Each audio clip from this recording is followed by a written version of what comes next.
racisme en Tunisie. Le don de sang d'une Ivoirienne est refusé dans un centre de transfusion sanguine sous prétexte que le sang des Ivoiriens est souvent contaminé avec des maladies comme le VIH, SIDA et autres maladies. Restez avec moi pour tout savoir dans cette vidéo. It's a chant echoed across continents. But here in the predominantly black continent of Africa, it takes on more significance.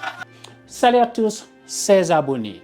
Aujourd'hui, je souhaite aborder encore le cas de la Tunisie et encore, particulièrement le racisme et la xénophobie envers nos frères et sœurs dans ce pays. Avant de plonger dans ce cas précis d'une Ivoirienne à qui on a refusé un don de sang, permettez-moi de rappeler que plus de 33 Africains ont perdu la vie en Tunisie ces derniers 10 jours et que des centaines d'autres se trouvent toujours à la frontière entre la Tunisie et la Libye. Des images de corps sans vie ont même été diffusées par des médias étrangers. Of black migrants. Sini Kamada has been here for 7 days. She says she's 7 months pregnant. They come beat us even that night. They come beat us. They beat me now. I'm seeing now my period now. Now I'm very stressed. I don't know what is wrong with my baby. My baby is not moving anymore. I'm very stressed. Refuge from the sun under these trees. This man faints from the scorching sun. They give him what little water they have. Every single drop. They've become a family here. Osman Dembli says his brother Musa died 2 days ago. Récemment, Erin Claire Brown, qui est rédactrice pour le magazine New Line en Afrique du Nord, a partagé plusieurs tweets qui m'ont profondément bouleversé. Elle a évoqué le cas d'un centre de transfusion sanguine en Tunisie qui a refusé le don de sang d'une Ivoirienne pour sauver la vie d'une autre Ivoirienne se trouvant entre la vie et la mort sous prétexte que le sang des Noirs est souvent contaminé avec des maladies comme le sida et autres. Elle a tweeté ce qui suit. En anglais, le racisme en Tunisie est un sujet qui ne cesse de me surprendre et il est important de mettre en lumière les différentes formes de discrimination que les Noirs vivent dans ce pays. Une de mes amies qui est ivoirienne m'a appelé le dimanche. Elle ne se sentait pas bien depuis longtemps et je la suppliais de voir un médecin. Des vertiges et un effondrement l'ont conduite à effectuer des tests sanguins pour vérifier si elle souffrait d'anémie, c'est-à-dire un problème très fréquent pour ceux qui peinent à se procurer une alimentation saine à un prix abordable. Les résultats des tests révélaient une urgence et elle avait besoin d'une transfusion sanguine de toute urgence. Son taux d'hémoglobine étant si bas qu'elle risquait une défaillance organique. Nous nous sommes donc précipités dans une clinique locale. Mais obtenir du sang en Tunisie n'est pas une tâche facile. Il faut d'abord trouver des donneurs et chaque poche de sang nécessite la participation de 2 personnes. Cela garantit qu'il y a toujours un petit surplus pour les urgences. Peu importe le groupe sanguin, il suffit de prouver que vous avez effectué un don. Mon mari s'est rendu au centre de transfusion sanguine avec 2 amis, un Américain et une Ivoirienne, pour faire un don. Le processus était assez simple, mais notre amie ivoirienne a appris qu'elle ne pouvait pas donner son sang en raison d'une tension artérielle trop basse. Cela semblait logique puisqu'elle avait passé la journée à s'occuper de notre amie malade sous la chaleur et qui l'avait déhydratée et étourdie. Nous avons décidé de retenter notre sens le lendemain avec un autre ami américain. Mais nous avions toujours besoin de 2 donneurs supplémentaires pour que notre ami puisse bénéficier de la transfusion. Arrivés au centre, nos passeports ont été vérifiés et nous avons attendu notre tour. Mais lorsque le nom de notre amie qui est ivoirienne a été appelé pour le dépistage, le médecin l'a tout simplement rejeté en disant dans le couloir « Vous ne pouvez pas donner. Nous ne prélevons pas du sang du Ghana. » Elle a alors répondu qu'elle était ivoirienne. Mais le médecin a répété « Même chose. » Elle a demandé pourquoi.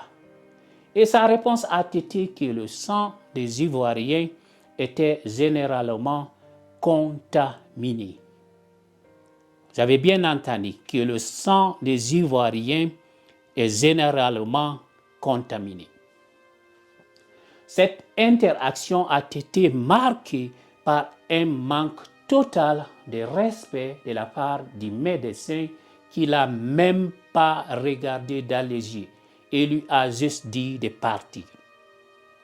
J'étais furieuse et j'ai immédiatement réagi en disant au médecin qu'il ne pouvait pas parler ainsi à quelqu'un. J'ai souligné qu'elle était venue ici pour aider quelqu'un dans le besoin et qu'il se devait de lui répondre avec respect. Sa réponse a été que ce n'était pas mon problème, puis il lui a fait signe de s'éloigner. Cependant, ce n'était que le début de nos problèmes. Alors que je m'apprêtais à commencer la procédure de don, le médecin m'a posé quelques questions, dont une sur mon séjour en Côte d'Ivoire. J'ai répondu que je n'y ai jamais été. Il a ensuite posé d'autres questions, mais je ne comprenais pas où il voulait en venir. Finalement, tout s'est éclairci. Le médecin a pris ma tension artérielle et a déclaré que c'était trop bas pour que je puisse faire un don. Cela m'a semblé étrange, car ma tension est généralement normale et j'avais également pris soin de boire une solution de réhydratation auparavant. Mais ce n'était pas tout. Notre ami, un homme en bonne santé, qui avait déjà fait des dons de nombreuses fois, est arrivé à son tour. Et devinez ce que le médecin lui a dit. Exactement la même chose. Sa tension artérielle était soi-disant trop basse pour qu'il puisse donner son sang à quelqu'un. C'est en ce moment-là que tout a pris sang pour moi. Aucun de nous ne souffrait d'hypotension artérielle. Le médecin nous refusait simplement le droit de faire un don et donc d'aider à sauver la vie de notre ami en raison de ma dénonciation du racisme dont il avait fait preuve. Honnêtement, je ne savais pas comment réagir. Notre ami avait besoin d'aide rapidement et nous étions bloqués par cette situation injuste.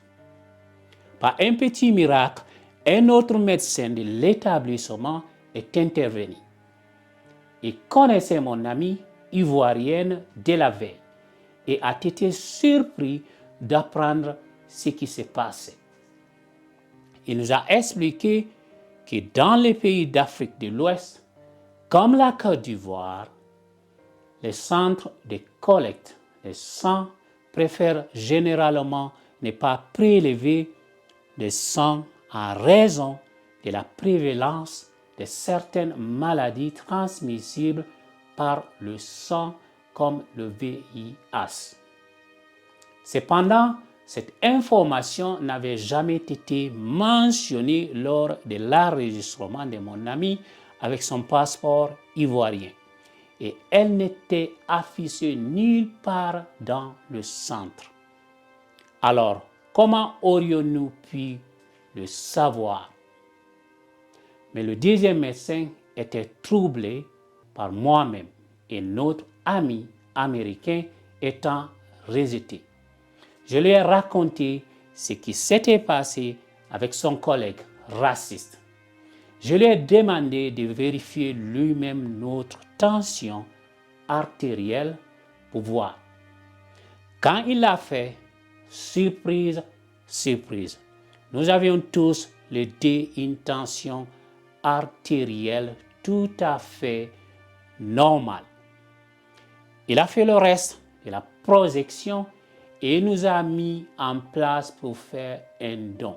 Nous étions entrés et sortis en une demi-heure et notre ami peut obtenir sa transfusion.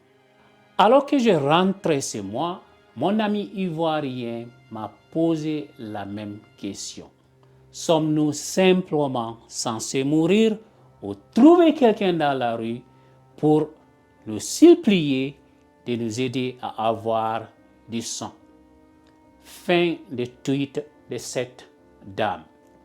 Cette expérience m'a profondément marqué et m'a fait réaliser à quel point la discrimination peut encore être présente, même dans des situations où l'on s'attendrait à ce que tout le monde soit traité de manière égale.